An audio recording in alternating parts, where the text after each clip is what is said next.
2030 Agenda and its 17 Sustainable Development Goals. This event is a true expression of the SDG 17 Partnerships for Development. We all know that the crisis is a pivotal moment for our societies and our economies. As tourism resumes, we have a unique opportunity to transform our relationship to nature, climate, and economy. It's the moment to rethink how tourism impacts on resources, to examine how it integrates with society, to measure and manage it better, and to advance the transition towards a low-carbon economy. We will be looking at a focus on a people-centered approach, and the event today calls for urgent, strong action and support to accelerate recovery and build a more resilient, inclusive, and low-carbon sector. I would like now to give the floor to Mr. Zurab Pololikashvili, Secretary General of the World Tourism Organization.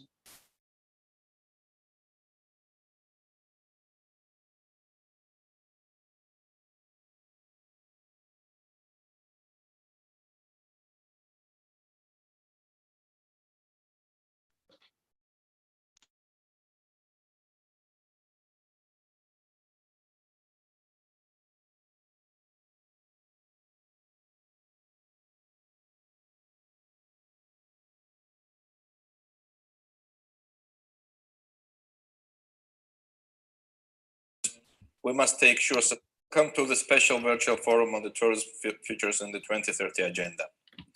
As UNWTO leads the global restart of tourism, we must take sure sustainability is the driving force of our sector. The temporary standstill has given us an opportunity to reflect and realign tourism. It also gives us a chance to grow back better.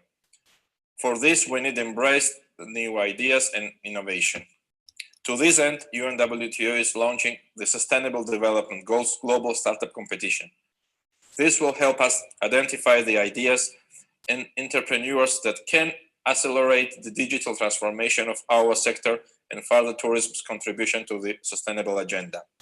Now is also the time to explore the importance of green investments and of ways to increase the resilience of tourism as we move forward. This forum is designed to enable just this. Thank you to all the companies and institutions working with us as we plan for a brighter, more sustainable and more innovative future for global tourism.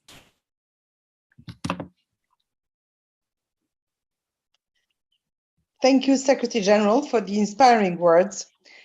We are all aware that the HLPF is the place where the UN nations are sharing their progress towards the Sustainable Development Goals. Today, we have two public policy senior officials sharing with us how their country do and how the SDG framework is going to help achieve sustainable development. Because tourism is explicitly featured in 3 goals, 8, 12, and 14, tourism policymakers have a strong say in shaping better policies and integrated tourism in voluntary national reviews, which are the framework for sharing the strategy at the country level for implementation of the SDGs. We have the honor to have with us a very representative panel of high-level speakers. His Excellency Harry Theoharis, Minister of Tourism of Greece, and Mr. Frano Matušić, State Secretary of the Ministry of Tourism in Croatia. Both Greece and Croatia are leading the way in prominently integrating tourism in their voluntary national strategies, even more relevant in the recovery and resilience building that we are looking ahead. I would just give the example of Greece, which has fully embedded the SDG framework in several SDGs to foster competitiveness, innovation, and sustainable economic growth very strongly, fostering education, entrepreneurship, and the tourism sector for urban, mountain, and rural areas, and strengthening the protection of sustainable management of natural capital as a base of social prosperity, the protection, restoration of sustainable use of marine and terrestrial ecosystem. Honorable Minister Harry Theoharis, please, the floor is yours.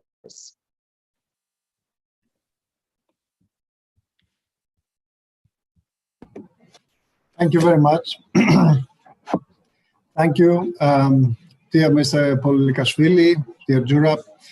Dear Mr. Matusic, State Secretary of Tourism of Croatia, esteemed panelists and participants, I'm very, very pleased to have this opportunity to address today this important event, yet another initiative of the UNWTO in the action plan to have a restart of new sustainable tourism after the COVID-19 pandemic, a pandemic that was very severe on the tourism industry. The 17 Sustainable Development Goals are a unique and concise tool for governments and businesses to help improve our planet, its environment, and the lives of peoples on it. And Greece supports this effort of the United Nations and of the World Tourism Organization. Not surprisingly, given the multifaceted nature of the tourism activity, travel and tourism have direct or indirect implications for the majority of the SDGs. This is an additional reason why we have to accelerate action from the perspective of tourism to achieve the goals set by the SDGs, despite the fact that urgent action, of course, is needed in order to restart tourism, and sometimes this urgent action forces us to lose our focus on the more long-term goals. The vision of the Ministry of Tourism of Greece is to continue to comply with the SDGs of the UN 2030 agenda, especially the SDGs 8, 12, and 14. Firstly, by mainstreaming them into the national tourism policy, and secondly, by establishing a national evaluation system to monitor the progress of their implementation. We realize that under the impact of the digital shift, travelers' expectations and the structure of the visitor economy have been evolving at a fast pace, a pace that has been accelerated by this pandemic. This evolution requires continuous reskilling and upskilling for tourism professionals. Moreover, the tourism sector needs to address megatrends, as an example, the shift to low-carbon economy. Thus, the constant adaptation to new technologies, innovation, and sustainability have become the new normal for Greece as well as other countries. In this respect, priority areas for investment in national tourism are digital skills, adoption of sustainable production and consumption patterns, and upgrading qualifications for digital capabilities and data management in view of addressing the environmental transition and the digital transition in support of tourism activities in line with the European Green Deal and the UN 2030 agenda. As far as implementation is concerned, it is an opportune moment to look into the tourism-related SDGs because the momentum started for meeting the COVID-19 crisis can be taken advantage for a profound systemic shift to a more sustainable economy that works both for people and our planet. The main axis set by our ministry, the Ministry of Tourism, consists of boosting the demand while ensuring health and safety of both employees and visitors, restoring travelers' confidence, supporting SMEs' liquidity and employment in tourism and upgrading skills, investing in the green and digital transition. In this respect, a number of actions have been included in the National Recovery Plan for Tourism, inter alia the following. The Cooperation, Synergasia, Collaborative Program, supporting the employment of businesses in tourism, transport, catering, culture. The Tourism for All program, financing domestic tourism for about 250,000 citizens, although we plan to increase the funding to more than double the number of citizens on the basis of income criteria in order to boost domestic demand and to extend the tourism season. Tax rebates for employers of the private sector willing to offer travel and tourism holiday vouchers up to 300 euros per year as a bonus to their personnel, as an opportunity to simulate tourism. Initiating a plastic-free campaign to establish sustainability as a priority, being implemented as a pilot project in Santorini to promote it as the first island in the Aegean free from plastic. And we plan to extend that to the rest of the Cyclades Islands.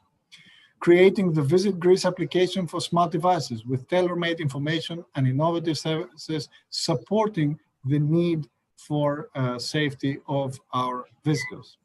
3 new programs for advising, education, and certification of unemployed in various tourism-related sectors in order to upgrade skills of people working on tourism. a program for sustainability reporting by establishing sustainability observatories through which destinations will be encouraging and supporting travel and tourism stakeholders to measure, monitor, and report their commitment to sustainability.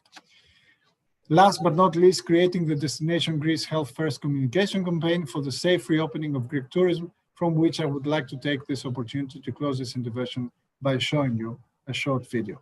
Thank you all for your attention, and now let us enjoy this beautiful video. Thank you very much. Thank you.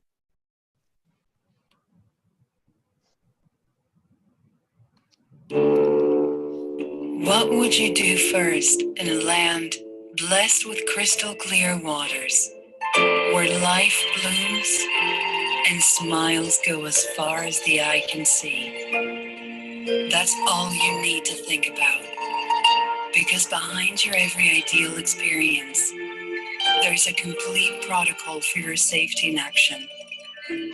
Destination Greece, health first.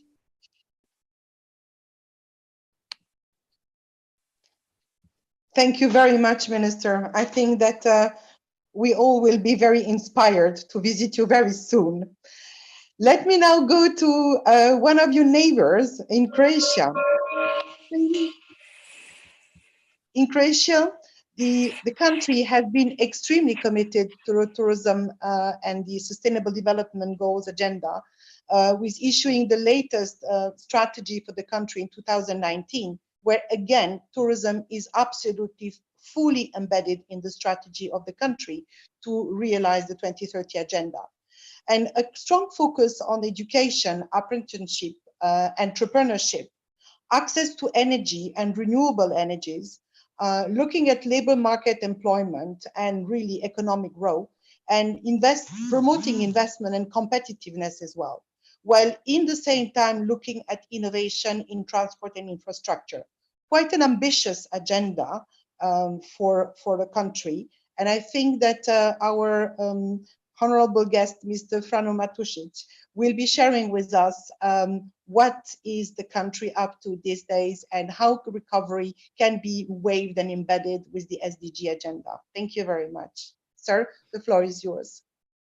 Thank you very much, Madam Urošić, for your very kind words about Croatia and our efforts. And dear Secretary General, dear Zurab, dear Minister of Greece, Minister of Tourism, Mr. Hari Theoharis, distinguished colleagues and panelists, allow me to greet you with our warmest wishes for the health and safety in all of your countries. We surely all hope for the quickest possible recovery after this unprecedented virus stopped almost all tourism and much more all over the world. Throughout the European continent, the industries of tourism and hospitality are a very important contributor to the economic and social foundations.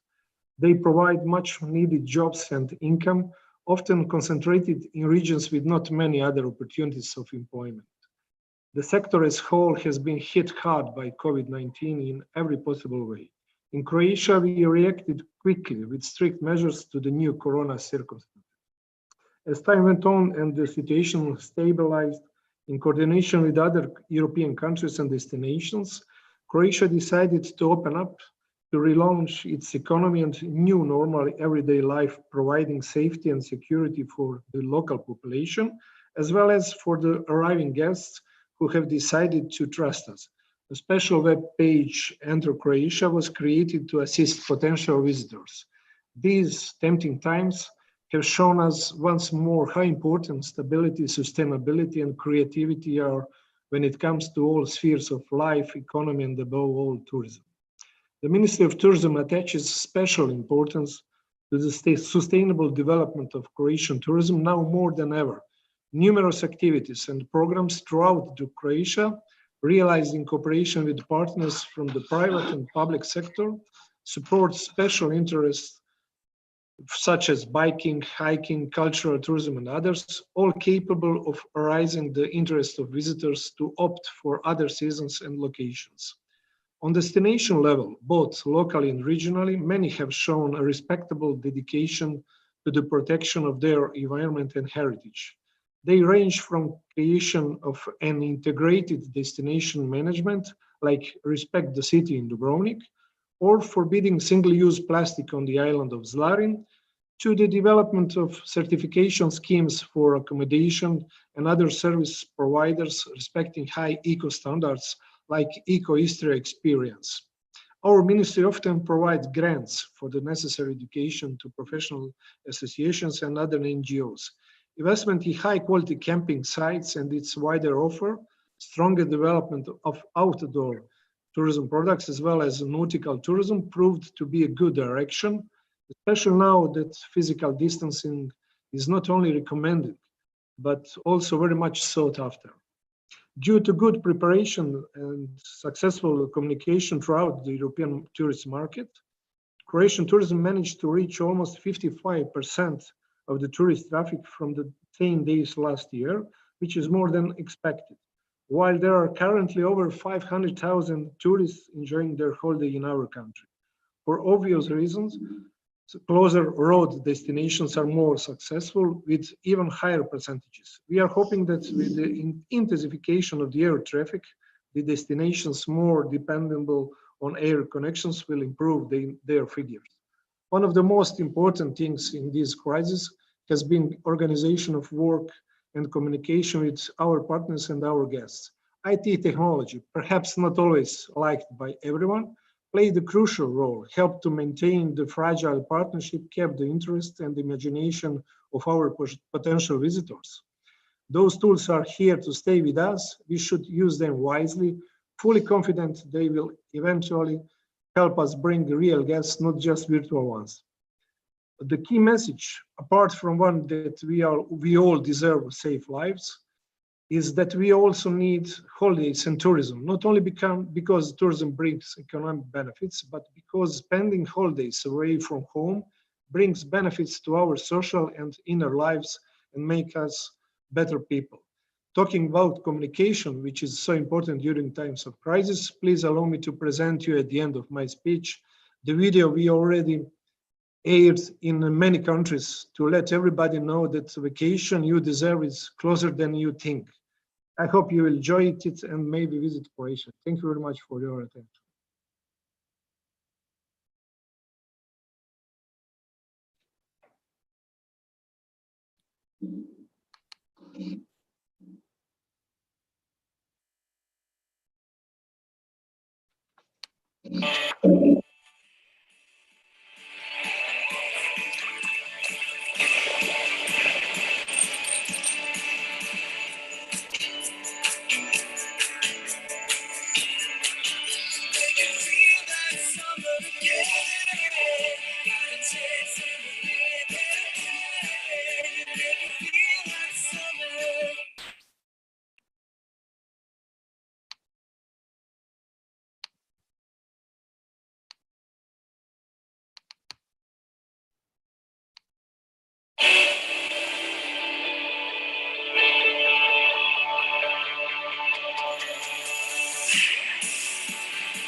Thank you, Mr. Frano Matusic, for the, I think the video is over. Yes, I will retain one word that you said, imagination, and there is a sentence that a say from Albert Einstein, which says, imagination is more important than knowledge. And I think that you have translated this idea into what you are implementing today.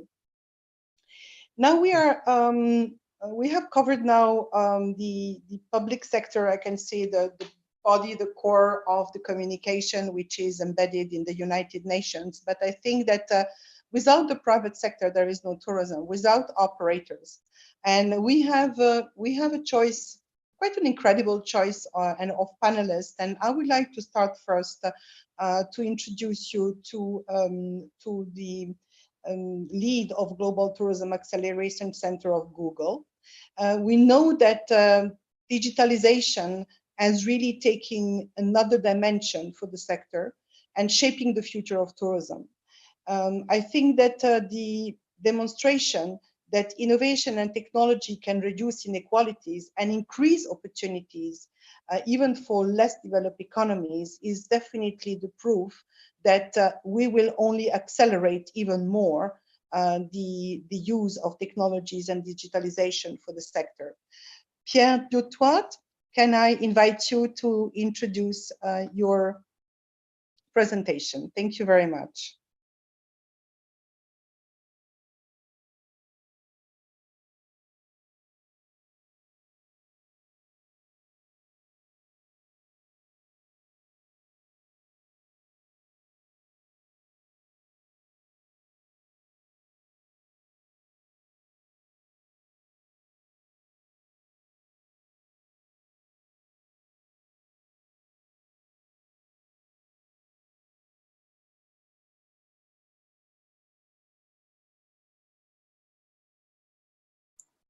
Mr. Pierric, we cannot hear you. If you could please connect your microphone. Thank you. Yeah. Sorry, I'm gonna start again. Thank you.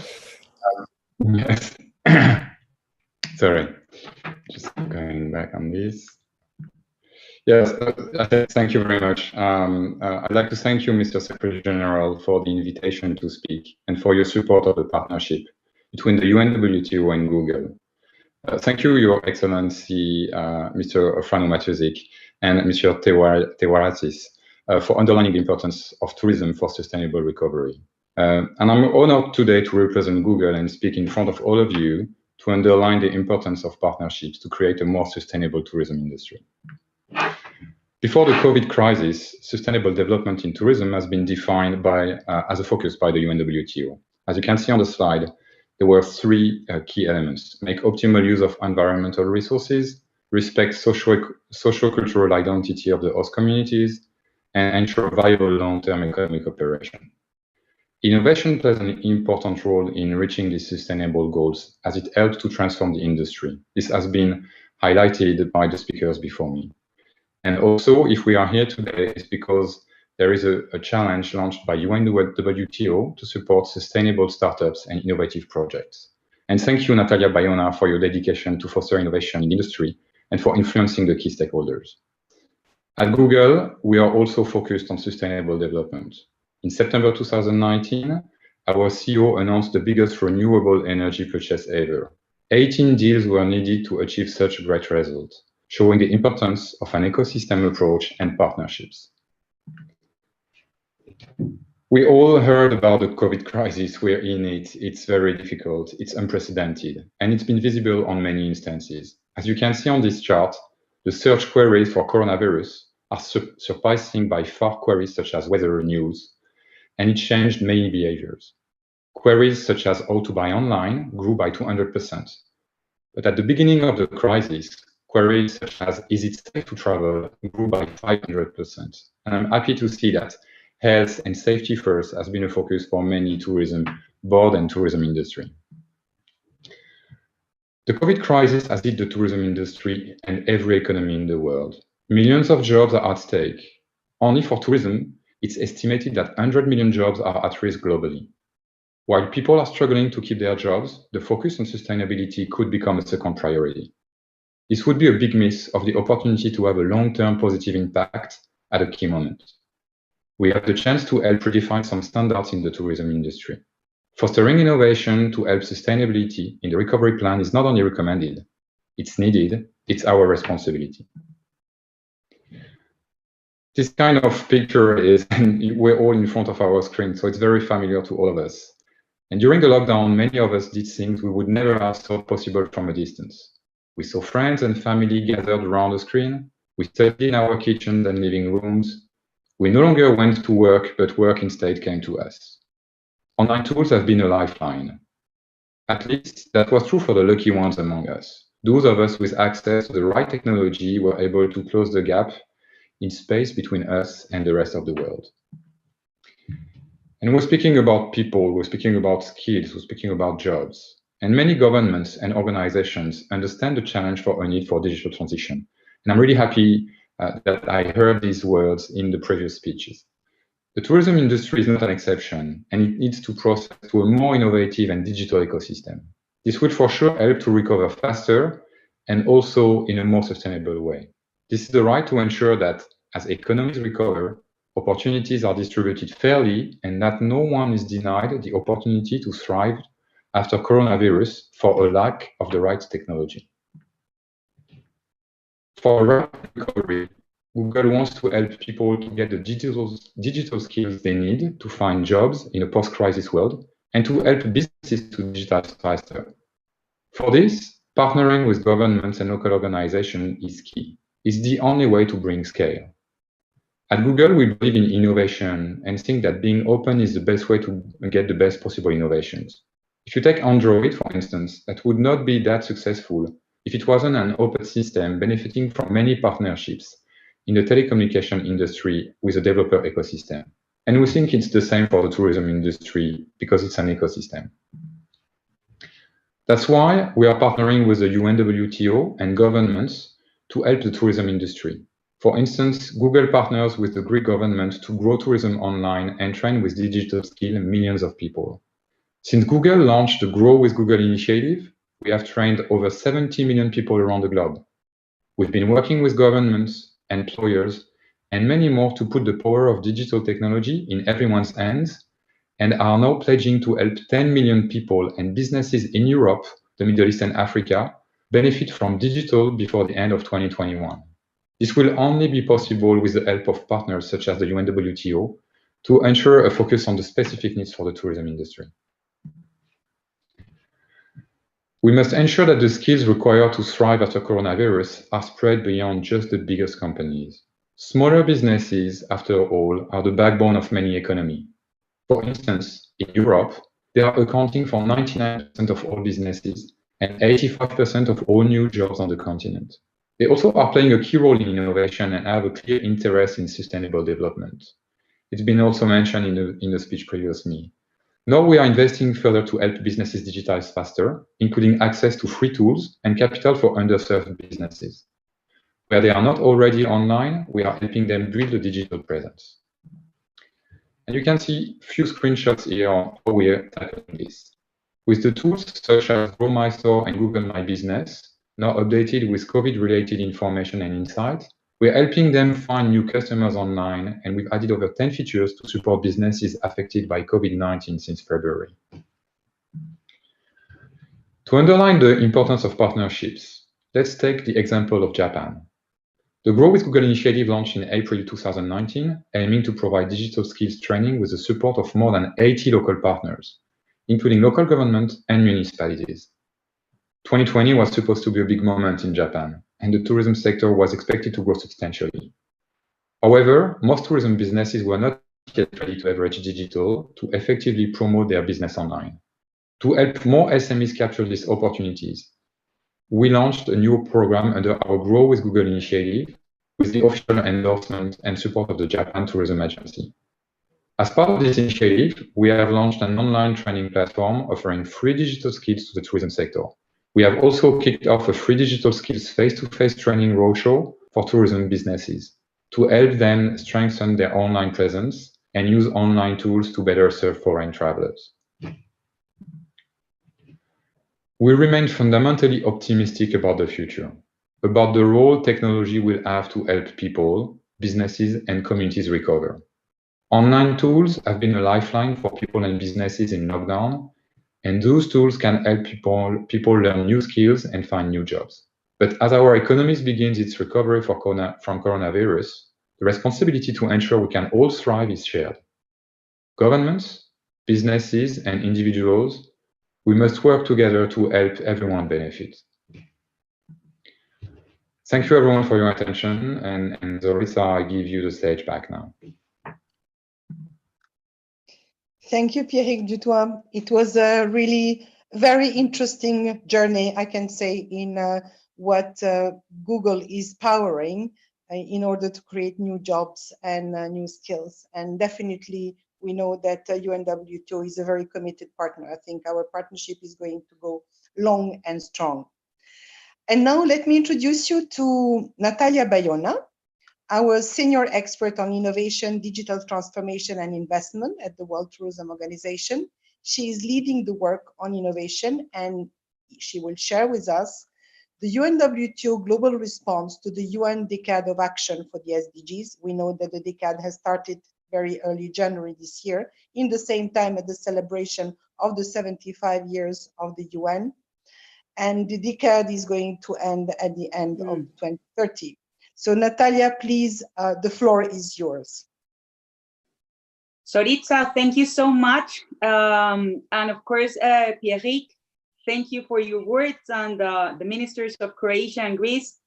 Thank you to the Secretary General. To me, it's an honor to be here today. As we told yesterday when we were briefing the panelists, this is the first time we have the opportunity to embrace sustainability and innovation inside a high-level political forum within the framework of the United Nations system. So today is a very important day to us.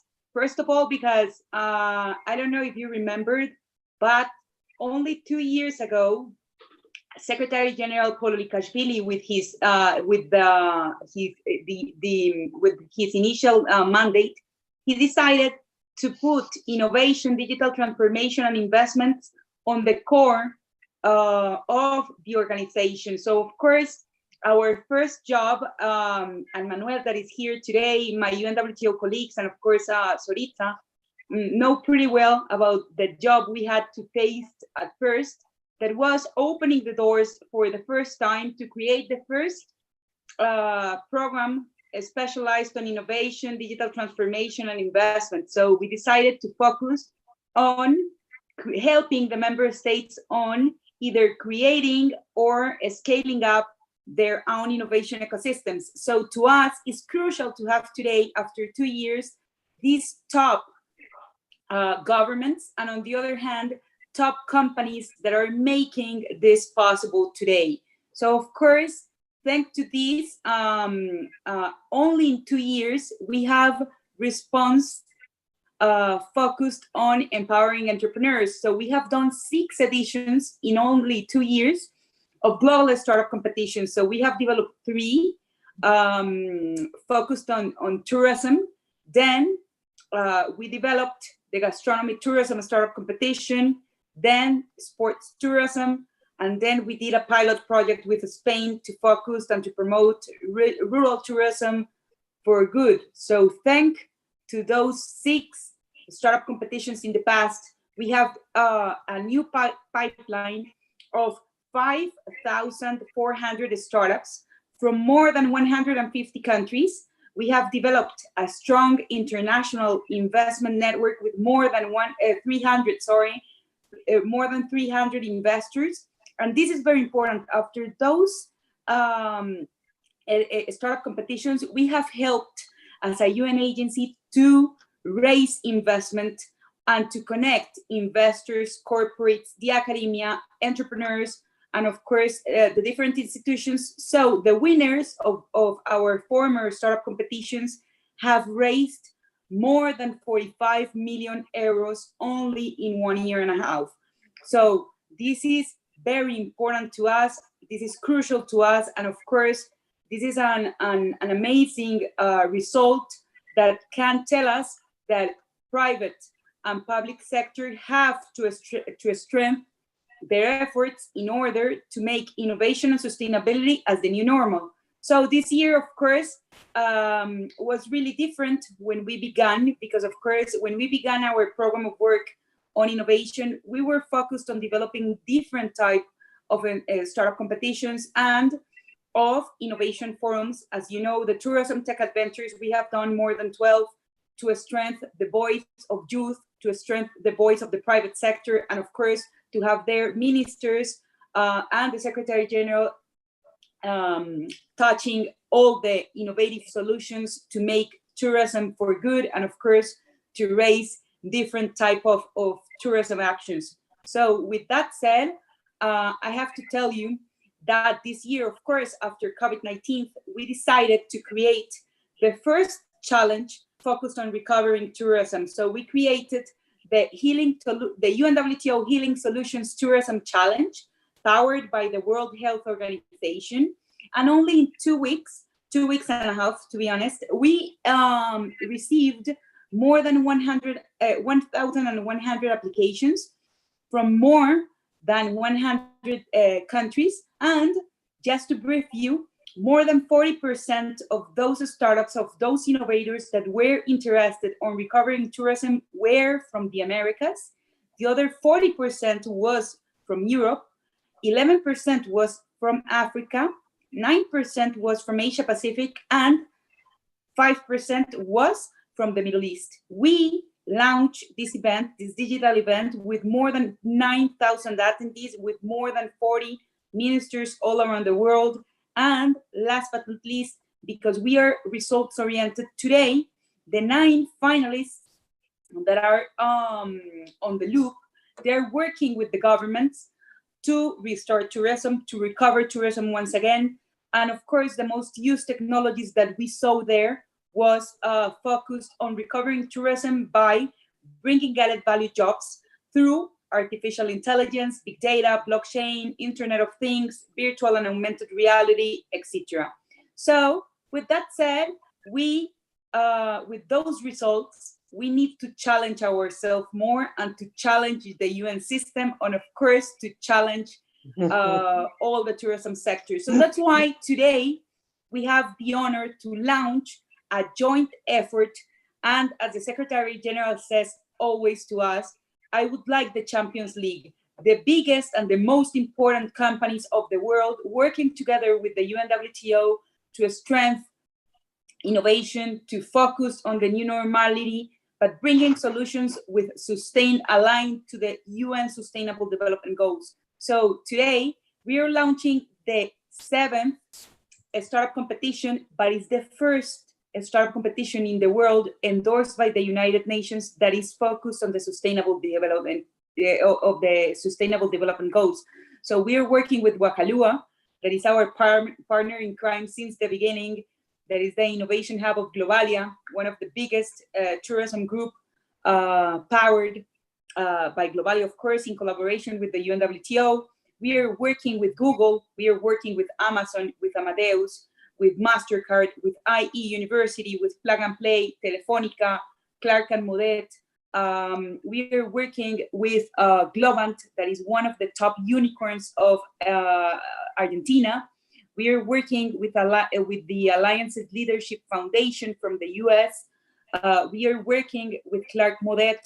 So you can see that these are the strongest partners that everyone could dream when it comes to work on innovation, on digital transformation, and of course, to empower youth. So what are we looking for? We are looking for startups from all the sectors that can adapt their solutions to the tourism sector, and of course, that meet the following criteria: to be, of course, innovative, providing added value solutions to the tourism sector. Second of all, of course, sustainability driven. Third of all, scalability. So to have adaptability to other markets, to be on an early stage or a series A in the pyramid of entrepreneurship, with, of course, an already existing pilot in order to be easy or to be more linear on the way we connect those entrepreneurs with those corporates. With a past acceleration, it could be a governmental or a private acceleration in the past, and of course with a full-time team. So we want to drive, as I always say, and as all my colleagues in the UNWTO, we always say that innovation and sustainability are our new normal. And why? Because of course, innovation, why innovation, why technology? Because of course our world have become 100% digital only in a short period of time. So for the ones that wanted digital transformation, and it was only a nice to have, today is a must have. So of course, having the world 100% digital give us the opportunity, for example, to create added value jobs in the tourism sector. Thank to those new profiles that are here to stay, like cybersecurity, because we are doing online events. So a cybersecurity profile is crucial to have here profiles of professional operators of congresses and events, because today we are developing a very high level forum, but of course, behind our scenes, there have to be strong professionals behind the scenes working to have this lean and spectacular project together. We have augmented reality. We need to learn, unlearn, and relearn, because we are in a moment where education and technology has to be not only part of this project, but also is our main reality if we want to make an impact on the sector and to not only add value on the jobs, but also to add value in the type of skills that we need if we want a more sustainable sector. So of course, today, we are offering this program with these 10 top companies to all our member states, to all the entrepreneurs that are working with us, and the ones that are not working with us, please apply, because you have 17 options that are transversal to solve the problems and the challenges of the tourism sector. And of course, the winners will have one or maybe it can be a dream to work with these companies in order to pilot their projects or to receive seed investments. So of course, this is the first time we will have a lot of awards, a lot of prizes, because of course to us, to pilot the projects between governments and entrepreneurs, to pilot the projects between the private sector and entrepreneurs, to of course receive acceleration programs, to receive mentorships, to receive help, to receive connection to the UNWTO Innovation Network, that is a global network that is working with thousands of persons that are engaged with innovation, is really important to us. So the Decade of Action, of course, is an opportunity to unleash a new way of implementation efforts that will deliver for people and the planet. So tech is here to stay, innovation is here to stay, sustainability is here to stay. So let's make it happen, and let's make tourism the sector that leads by example, because it's using innovation, sustainability, and is empowering youth in order to make a better future for all. Thank you so much.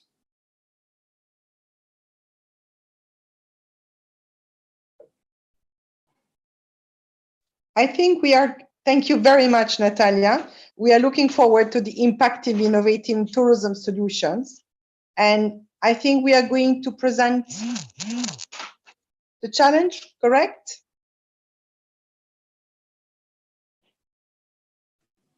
Correct. Sorry, as I already said, after this webinar is closed, in all the social media of the UNWTO and of course of our partners, all the entrepreneurs can apply, because the website is already open for everyone. So of course, the challenge is good because we need more entrepreneurs that are trying to solve different type of challenges, and of course, we need to achieve those sustainable goals as soon as possible. So after the end of the webinar, another invitation is to go to our social media in order to apply and to do it as soon as possible.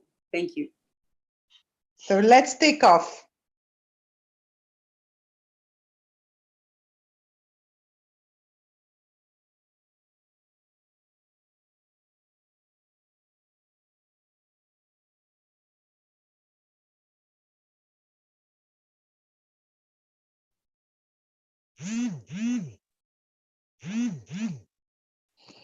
So let me now jump to the other part of the discussion, in which we will have a deep dive into sustainability and green investment and how we can work out. I would like to invite now Ms. Alzbeta Klein, Director of Global Head of Climate Business International Finance Corporation from the World Bank Group, to present IFC's vision and initiatives to foster green growth and climate action. Ms. Klein, we look forward to your introduction. and moderation of an amazing panel of speakers, including MasterCard's IE University and Globalia. So we are all ears. Thank you very much. Thank you very much. Thank you for the invite. And we should have a screen coming up shortly with a PowerPoint. Okay, it's going to come up hopefully soon. So we're going to get started and hopefully the PowerPoint will pop in. Ah, there it is. Excellent. So thanks again for the invite to speak today.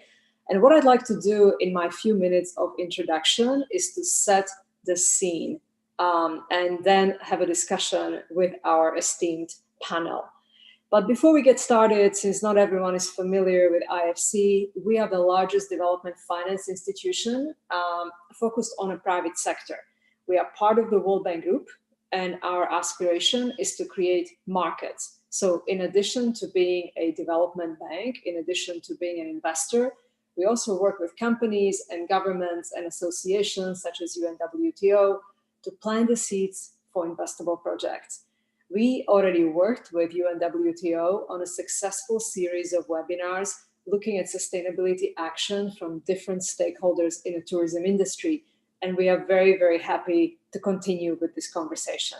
Next slide, please. Next slide, please. Before we get going into the depth of the conversation, let's have a quick look at the sustainability and why sustainability is important in the industry. We heard from Secretary General Polodikashvili that sustainability is one of the two basic features of the industry of the future. So before we just tell everyone that we are going to be sustainable, we need to build a business case. So what is the business case for a sustainable hotel?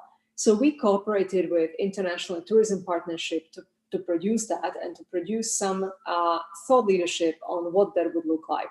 So first and foremost, we have shown through data-driven approach that business case for sustainable hotels boosts profit margin mainly through utility savings.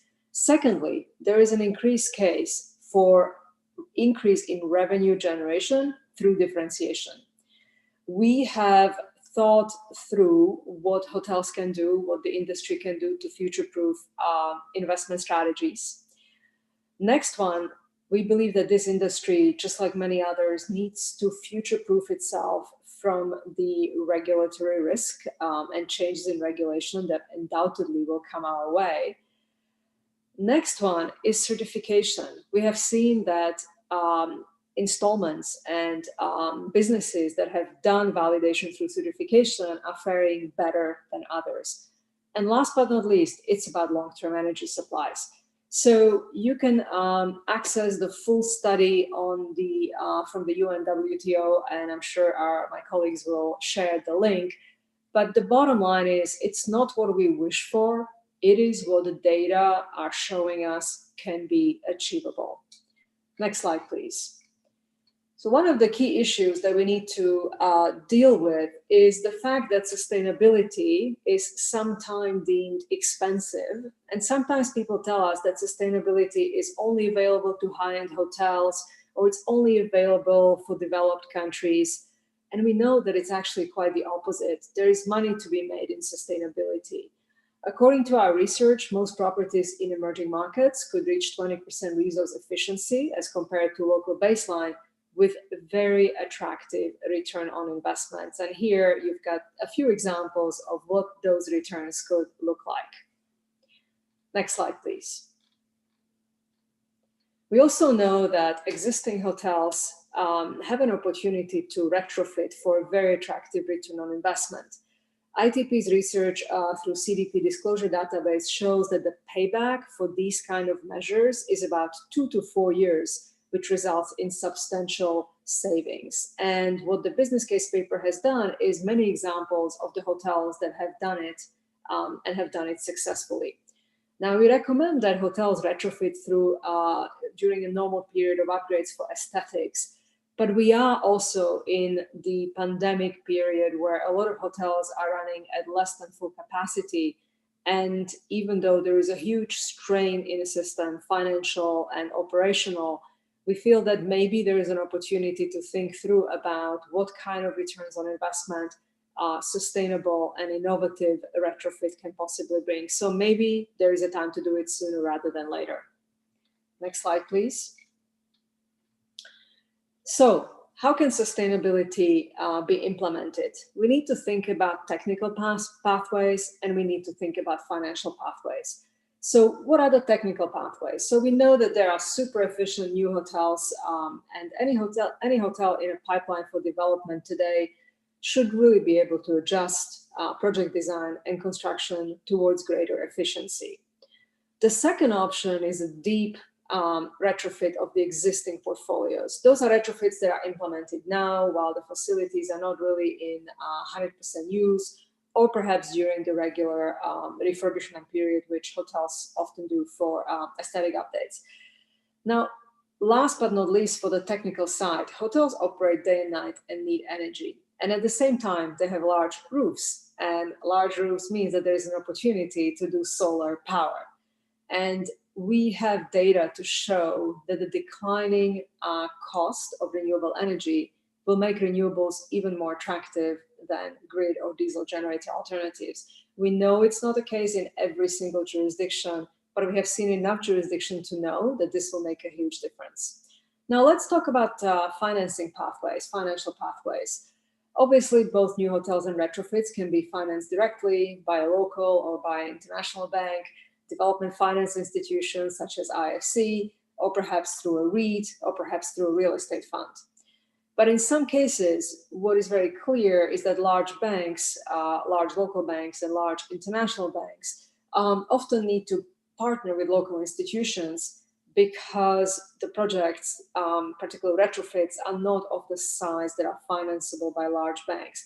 And so this is where we talk about the aggregator model, somebody who aggregates a number of retrofits into a package which can then be financed by larger banks out there.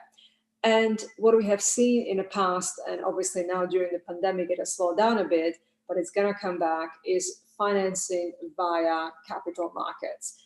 And we know that finance can be a very good tool to push forward some of the retrofits, some of the sustainability investments, because many of the banks are starting to think through how they want to finance sustainable projects, how they want to finance green projects, and many of them are offering even green products to be able to do so. Next slide, please. Good news is that there are many products in a pipeline, and I'd like to quickly tell you about the one that we are using, which is IFC product. It's Edge solution. That is a platform for self-assessment where you're self-assessing your, say, hotel project against international standards. We have done a training with our partners at UNWTO. Thank you for your partnerships. And so under their webinars, you can find some of the training that we've done.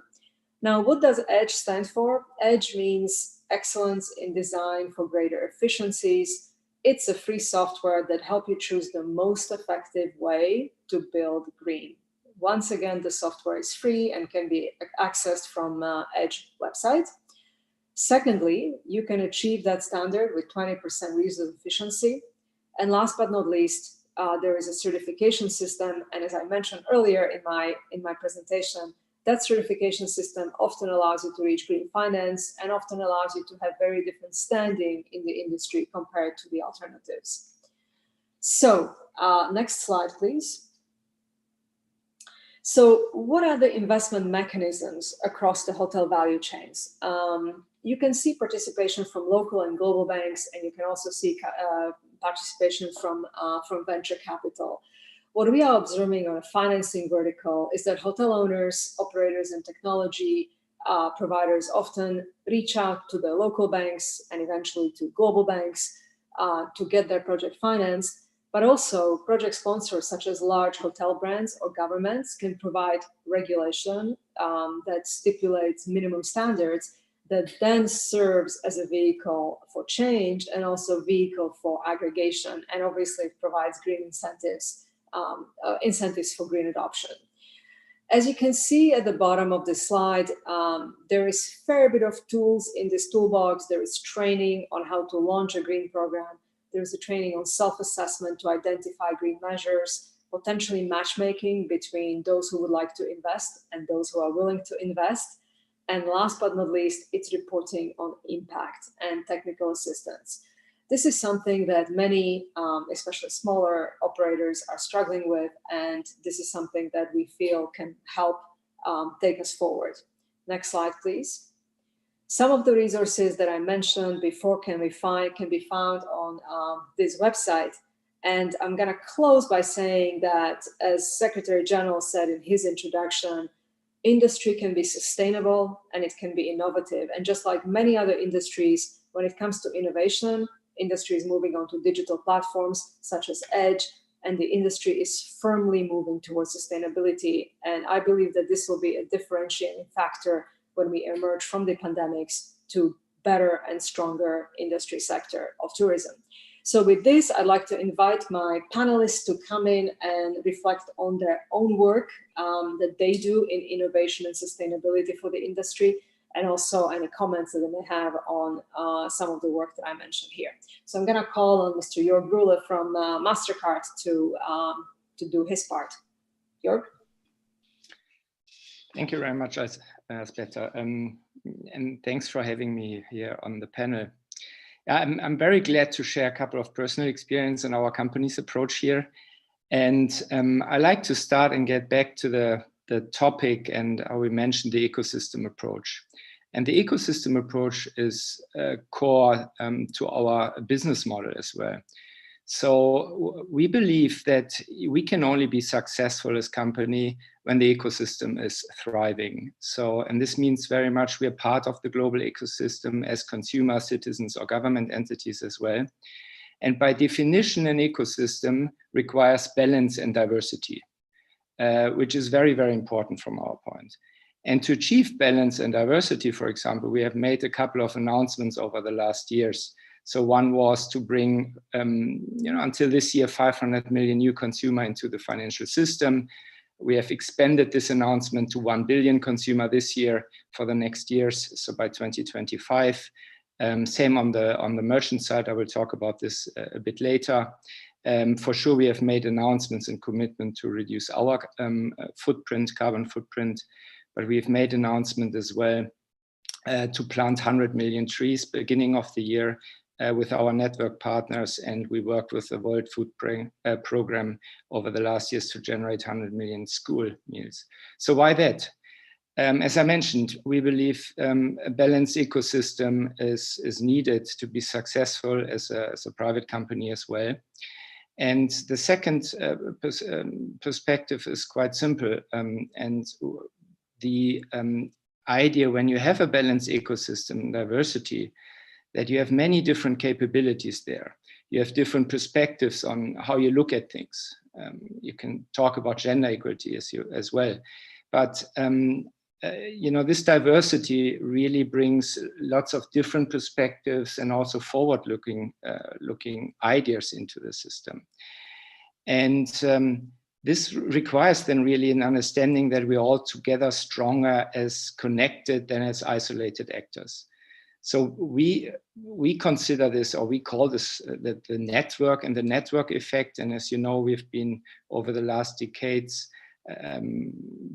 building our business foundation on the network we operate, and we make with the network inclusive growth a reality across many dimensions. That's why we made the announcements as well. Now, when we talk about, and you can expand this now to innovation and technology, and we know as well that we need to innovate to solve our problems. And when we combine both things, the network effect I was talking about and the innovation technology to solve our problems, these are the key pillars from our perspective. So, and we have changed our organization, the mindset of our colleagues in the company as well, to be innovation focused. We have, like other technology companies as well, we did build out our labs capabilities to do research and development in different labs all over the planet, to include different cultural aspects, regional specifics. But we have realized as well as other technology companies, that's not enough. For certain innovation, you need disruptors with new business models, new ideas. And that's why we founded our Start Path program with startups as well, just to benefit from new ideas in a much bigger way. And the interesting piece here is, so yes, for sure, we provide funding like others as well.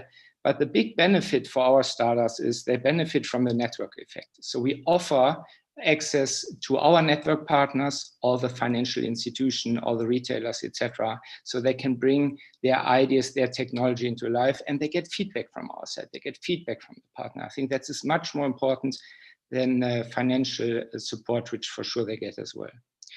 So, but having said that, what we have seen that this is important, and but getting back to the network effect, we play a crucial role, and we believe we are quite good in bringing then different partners on top together to really make sure that innovation and new technology is not only developed but deployed.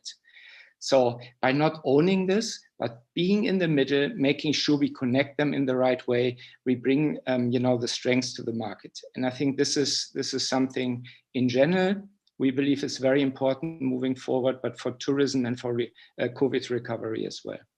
Let me maybe finish by bringing 2 or 3 examples. So the first is a very interesting one for tourism, which is very close to our core business model, payment.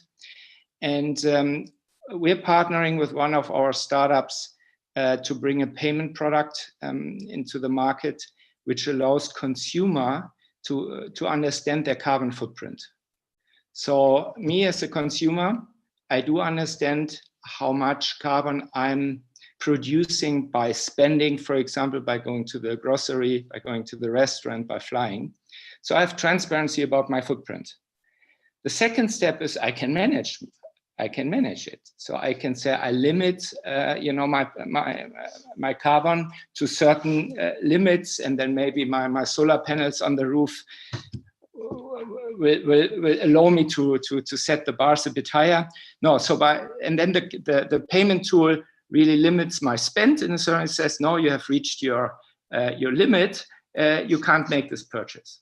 So of course, this is not what we want to achieve. All right. So the third step with the partner is to say, okay, now what do we do? How do we compensate? And then the things I've said, like planting trees or doing other good things, are baked into the product as well. So I mean, this is something really great example. Great example, Jörg. Yeah, I love this personally because you get transparency about your footprint. You can limit this, and then you can compensate. What else do you? This is great. So let me just pause you here and go to our next panelist, because I think it ties to what she's doing. So Isabella del Alcazar is the Global Head of Sustainability at IE University. And I hope she's as excited as I am about the product that Jörg was talking about, where we can all immediately know our carbon footprint on our phones. So Isabella, tell us how you look at this and take it forward. Hello, everyone. I'm not sure if I'm sharing my screen. You are not sharing it yet. Okay. So, because I have a presentation, maybe someone can share it for me, please. So, I first of all want to thank UNWTO for organizing this event and allowing IE University to present what we're doing in sustainability and regarding the 2030 agenda. If you can pass on to the next slide, please. At IE, we seek our purpose of fostering positive change through education, research, and innovation. We currently dedicate 1,800 hours every year to sustainability-related content. academic content. And our goal is to double these hours by 2030. We have been sensing the market, and we know that there are several companies that want to introduce sustainability as a strategic goal. So we have specific programs for executives, short programs, but there are also other people that are choosing sustainability as their professional path, and this is why we actually have a partnership with United Nations Staff College, the Master International Development.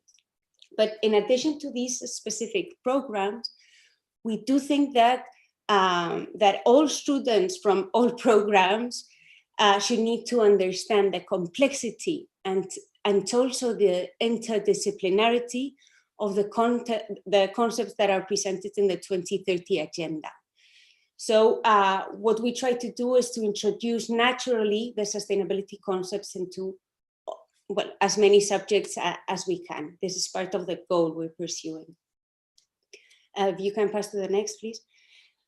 What our positioning is, and we've realized, next slide, please, that through education, we will be able to achieve all of the 17 sustainable development goals, because education can provide knowledge and content, it develops skills, and it also allows for the person to develop an attitude that will help and foster him or her doing things in a positive way. So that's why, well, we're trying to make people start believing in sustainability, to understand it. But here's when the tough part comes, and it's how do we align these sustainability beliefs with the behavior, the change in the behavior that we expect to see in people. And I think this is the hardest part, changing the habits, no? And I've been reading about what happens in tourism and in destinations, and it seems to be that even though many tourists may have strong sustainability beliefs, there's still something that's price that is a key driver when taking decisions on where to go. And that's because it's an effort. If you can pass on to the next slide, please. Well, to incentive this behavioral change in our community, we have launched our 10-year challenge aligned with the Decade of Action, UN's Decade of Action. And our goal is basically to transform the whole institution and become a referral in sustainability by 2030. We are tackling social, environmental, and economic issues. We want to walk the path of sustainability together with our community. So we are educating not only in the content in the programs, but in the experience they live in the campus. We want to generate awareness on the different topics, and that the agenda is really broad. And maybe also something that we've detected is that not everyone shows empathy to the agenda because maybe they see it too far away, and it's not a problem that affects me, and that's because they're missing part of the information. In this sense, we also generated an Instagram account. We started like 4 weeks ago. You should follow us. And what we pretend there is to generate this awareness and to bring these topics that are so important close to the people and to their everyday lives. Next slide, please.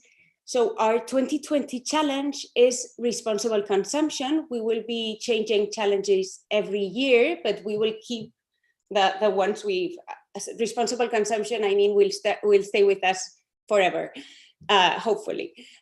So what we are doing is working on efficient use of space, energy, and water, and we are going for zero plastic bottles in the campus, and we've eliminated most of the printers from the university. This is not something that everyone liked, but as I just said before, I think all of these things we need to get used to new ways of working. I'm very happy because sustainability, we are starting to breathe sustainability in everything we do.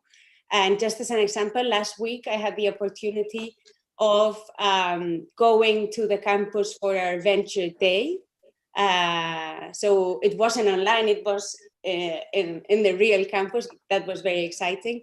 And it turned out like 40% of the startups that were presenting that day had a sustainability content into their pitch.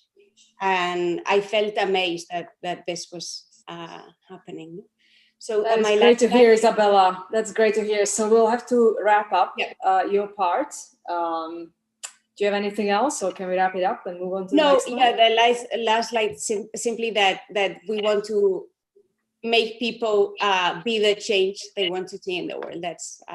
That's beautiful. That is always a beautiful ending. So thank you. So obviously the key thing is to educate people who will make the industry as sustainable and as innovative as it can be. And great to see your experience with the startups yesterday. So let us move to our next speaker, Mr. Lisandro Menumarque, who is the Managing Director of International Development at Globalia Corporation. Lisandro, over to you. Thank you, Secretary General, Ministries, Excellencies. We are very pleased and honored to work together with you and our partners. We in Globalia are improving and increasing our sustainable policies as the most important and strategic of all. The CO2 footprint of our employees decreased almost 12% in the last 2 years. We achieved this goal, reducing almost to zero the use of plastics and papers in our offices, and with 3 vectors for our group, starting with Air Europa. Air Europa is our airline. This is one of the most efficient airlines in Europe. We won several awards. If we can see the next slide, please. Thank you. Sustainability and green investments are one of the main worries for us. So I'll give you an example. We have been acting in the past 3 years in Air Europa. We conducted a survey among our customers and providers and workers and institutions to find out what was the main ecological problem for them concerning the activity of the airline. We all know that the airlines are now in the focus of the contamination in the world. So 3 years ago, after this survey, we had incredible results. These results, we act in 3 different lines. We renew all our fleet. We change all our planes and bought Boeing 787s, which are the most efficient plane in the world with 20% less carbon emissions to the atmosphere. We reduce our greenhouse gas emissions almost 9% from year 2018 to 2019. And we took out all the plastics from our business and from all our planes. So we get these mentions and awards from Europe industry. This is the work direction we have been pursuing for the last years. Since then, we have decreased the consumption of CO2, as I told, and greenhouse gas emissions. We also, not just in Air Europa, but we also impulse towards the UNWTO, next slide please, the Wakalua Innovation Hub, which our main objective is to support and discover the best startups and innovative projects related to tourism that aim to transform the sector with an emphasis on sustainable innovation. in order to co-create different initiatives involving all the players of the sector and build a network between investors, startups, and between startups, corporates, and governments. So Wakalua, as Natalia, our friend Natalia, introduced the numbers that we achieved with the UNWTO the last years. We identified almost 5,000 different startups, a lot of them with a big impact in the sustainable efforts for the new tourism. So as the result of the Wakalua scouting around the world, we go to our third slide, please, where we can see two simple investments and go-to-market that we impose through Wakalua in the last months. Enerkeeper is a Spanish engineering company, produces hardware that once installed in meter room reduces energy costs and consumption in industrial buildings as our hotels, for example, by 6 and 17%. So we are currently studying the impact it would have in our organization and starting pilot test in some of the group's hotels. We are very pleased working with this new sustainability energy company. And Picala is a great social sustainable impact company from Morocco that are making a big difference in the country, offering a platform for the tourists to visit unique places by bike. So they work with children at risk of social exclusion as tour guides and part of the daily management of the company. This is incredible. And they're launching new lines of work focused on using their vehicle system as a distribution company for places that are very difficult to reach by car, which in Morocco is very common. So one thing we can do with Picala, and we are doing, is find the new markets for them where Globalia are installed, so we can make this difference, imposing the uses of bikes in heavy tourist density cities where we are doing business.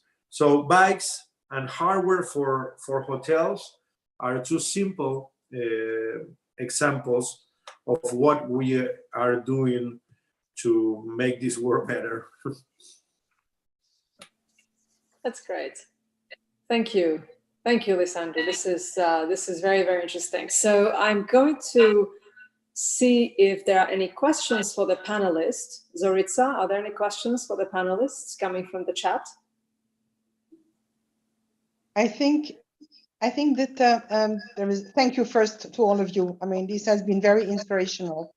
Some of the questions are related to where to find the information about what you presented, and I will as well pass to Jose the floor if there are some relevant questions, because I have been following up all the speakers and the moderation, so he will be taking up these issues. Jose, can you? Yeah, well, thank you very much for letting me in. One of the questions from YouTube is how definitely is it possible to have the link and this bridge among all the stakeholders, and how, from a sustainability perspective, everybody can start joining these programs. Thank you very much. And afterwards, we look forward to move towards the more specific questions from Ms. Alspeta. Great. So this is a great question, and I think what we heard from Jörg was one set of innovations, and then we heard about how university can do it, and we heard about how global travel partner can do it. So I am going to go to Jörg first. And you were talking about network effects and what network effects actually can do. So I was just wondering if you see a connecting point between better certification of buildings, between tracking carbon footprint on your phone, between ability of university to train professionals to get innovation and sustainability into the DNA, and then financing little startups like Bicala or bigger startups like Enerkeeper to bring that to the hotel. So your organic comments on that, or how the network effect plays in that? Oh man, these were many topics in one, right? I mean, you asked many questions. No, we do see this, and we partner with universities, for example, and we partner with, construction companies. But let me maybe bring one additional layer to the discussion. We talked very much about technology, innovation, and you raised and brought lots of information to the table as well with the business case, etc. So I mean, we know that data is driving lots of innovation, right? So having data, assessing data, understanding either what consumers are looking for, or talking about your business case. And I think that's important when we talk about tourism. We see that lots of small merchants, small businesses don't have the data yet, or don't really understand what's going on. And that's what we have started as well, using our data, using university data, research data as well, to bring this to small business so they can thrive in the economy as well. They can be as successful as maybe bigger companies. To identify the right consumers they want to sell their offerings to, or to develop the offerings, right? So I think this is very important for small businesses, having access to data, leveraging the data, and using this with insights. And this cuts across all the topics you have said. And by the way, this is important as well for tourism organizations in total, or for cities to understand what's going on in certain areas, underprivileged areas, etc. And this is very powerful. This brings another complexity. I didn't answer fully your question, but yes, we do see this. And to connect with different participants, data is one of the means. Data is the key, I think. That's the key message that I'm taking from you. So I think another thing that we heard is for the universities. So what is the role of university education for training new generations of innovation professionals and sustainability professionals? So how do you get those startups that then can be financed by Globalia or taken on by Globalia? How do you bring that innovation, and how do you bring education on sustainability? Isabella? Yes, thank you. So here I would say that the first concept or the first, the thing we have to introduce into these students' minds is that when they start their projects, their startup companies, thinking on a sustainability business model, it also has to be financially sustainable, and it has to be attractive for the market. And I guess this is something that we missed in previous years, and this needs to be there, because if not, it won't happen, the transition. I would say this is a very important thing for us to teach. That's great. And last but not least, going to Lisandro once again, how do you foster innovation? So how do you find more of Enerkeepers and more of Bicalas so that we could actually make it happen? Well, we are very grateful to have the UNWTO support to impose Wakalua startups competitions in the last 3 years. So in these thousands of projects we've been receiving in the last years, it is not too difficult to find a couple of hundreds where to play on, and make it more in detail. And find a few dozens where you really are interested, that maybe together can make a difference, not just on their markets, but in other markets where we work. So it's just not the financing or the practice on our group, but to find new markets for them. We, as a global group or a continent or different continents group, not in every part of the world, but as many countries presence in the world, our goal is to facilitate as the bike platform that I introduced, which is very simple. but it's one of the most attractive policies that we can implement, for example, in Cancun. You know, in Cancun, they don't have a bike policy, a bike platform, just for example, you know. So exchanging these ideas through our competition with different ministries, with different companies that work with us, is the most efficient way that we find to implement in the last 2-3 years the vision of our CEO. That is great. So let me just quickly summarize what I heard from all of you, and then we're going to pass it on to the next speaker. So the key thing that I heard from the three of you is that value of education and bringing sustainability into education and into educational institutions, and innovation is going to be critical. The second part I heard is that data and disclosure is going to help us make better decisions, and we heard it loud and clear from Jörg about the impact of having the right data at the right time on the right device so that we can make good decisions. And then how do we actually scale up those startups? How do we actually bring those startups from one part of the world to another? I think Jörg was talking about network effects and how we can actually make that happen. And Lisandro was talking in the last intervention about the need to take those companies from one jurisdiction to another, and hopefully there'll be a scale up that is facilitated by organizations such as UNWTO. So those are the key takeaways that I'm taking from this panel, and I'm going to pass it back to Zorica for the final closing remarks. Thank you. Thank you. Thank you very much, Elisabetta. And thank you to all of you for the very inspirational and concrete and scalable initiatives. I think that all of them contribute to building really a new and resilient tourism sector. We as well at UNWTO are walking the talk. We are one of the 14 UN entity which is zero emission. We can debate that on that longer, but this is just for information. So we are really like following what we are advocating. And we can see as well that it is really time to reinventing tourism. So without further ado, I would like to invite Mr. Manuel Butler, our UNWTO Executive Director, and to close the debate and to invite you to join us on a new tourism journey to 2030. Mr. Butler, the floor is yours. Thank you very much, Zorica. Summarizing very briefly, that we are almost running out of time.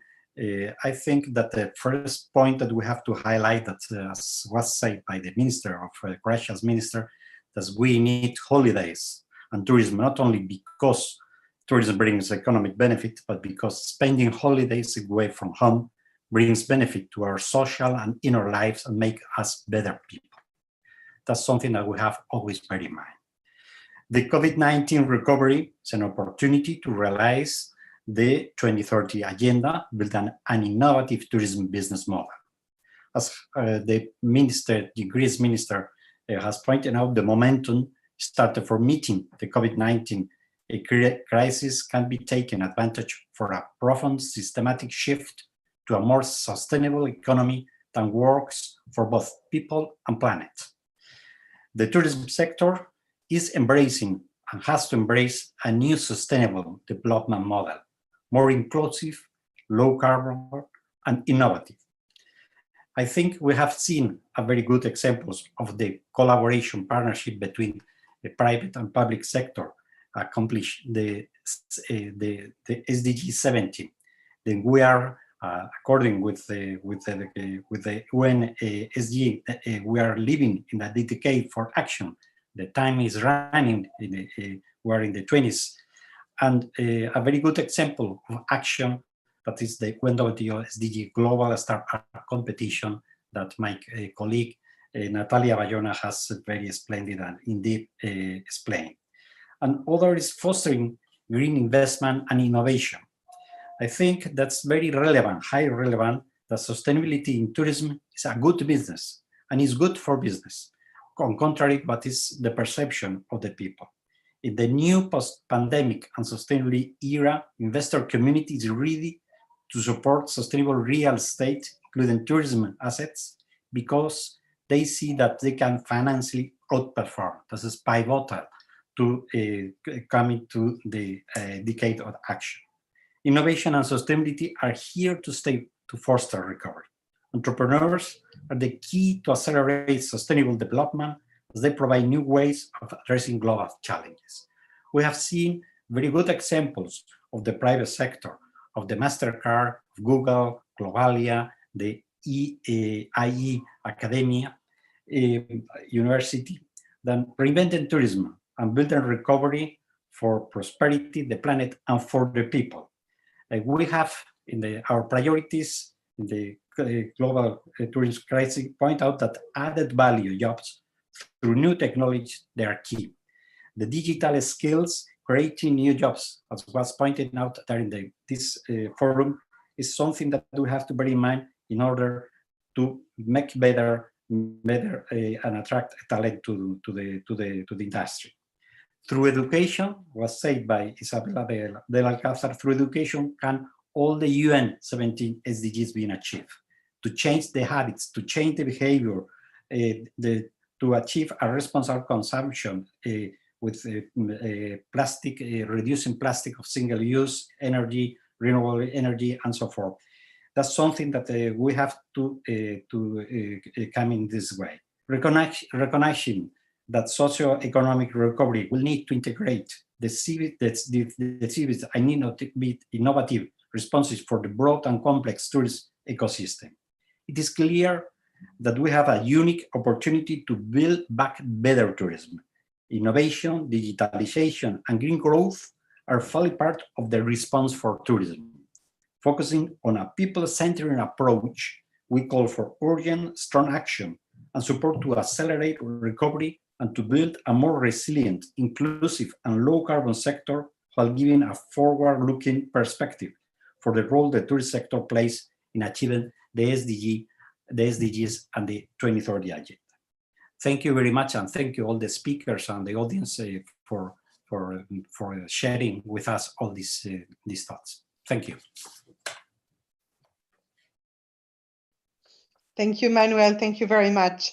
And I can only say thank you again and invite you to discover a space, a co-creation space we have for the decade that is called the Tourism for SDG platform, where we are providing you a space to share your initiatives, ideas for sharing with the world and globally. Thank you very much.